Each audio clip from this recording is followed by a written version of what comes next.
Msikilizaji popote ulipo, na karibu katika muktasari wa Dira wa saa 10 alasiri, ambapo tumekuandalia habari zinazogusia masuala mbalimbali nchini. Unasikiliza Radio Agape na jina langu ni Dickens Okinyi. Mvua zinazoendelea kunyesha katika sehemu mbalimbali za nchi zimeleta athari kubwa, huku mafuriko yakiripotiwa katika kaunti za Nairobi, Kisumu na Tana River.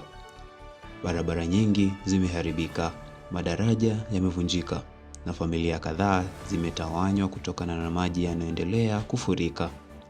Shirika la huduma za hali ya hewa nchini limeonya kuwa mvua hizo zitaendelea kwa wiki zijazo, huku serikali ikitoa tahadhari kwa wakazi wanaoishi katika maeneo hatarishi kuhama ili kuepuka maafa zaidi. Mgomo wa wahudumu wa afya unaoendelea umeathiri huduma za hospitali katika kaunti mbalimbali, huku wagonjwa wakilazimika kusubiri kwa muda mrefu kupata matibabu.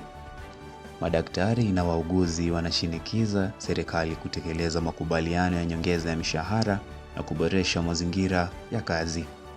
Waziri wa Afya, Susan Nakhumicha, amesema mazungumzo hayo yanaendelea kati ya serikali na vyama vya wahudumu wa afya ili kutafuta suluhisho la kudumu kwa mzozo huu. Wananchi wengi wanaendelea kukumbwa na ugumu wa maisha kutokana na kupanda kwa bei za vyakula. Bei ya unga wa mahindi, mchele na mafuta ya kupika imepanda kwa zaidi ya 20% katika kipindi cha miezi mitatu iliyopita. Wakulima wanalaumu gharama ya juu ya mbolea na mabadiliko ya hali ya hewa kama sababu kuu za kupungua kwa uzalishaji wa chakula. Serikali kupitia Wizara ya Kilimo imeahidi kutoa mbolea ya ruzuku kwa wakulima ili kusaidia kupunguza gharama ya uzalishaji na kupunguza bei ya bidhaa muhimu.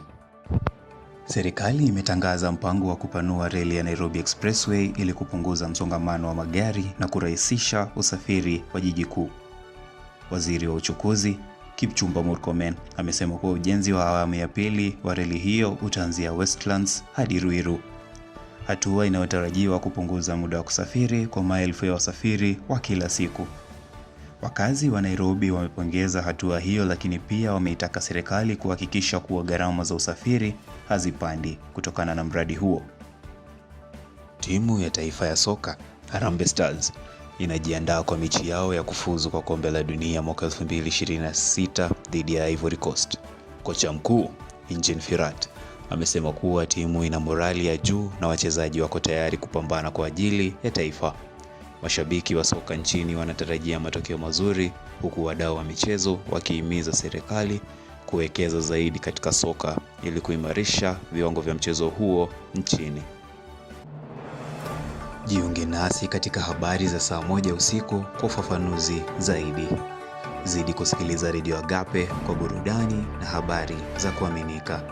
Mimi ni Dickens Okinyi.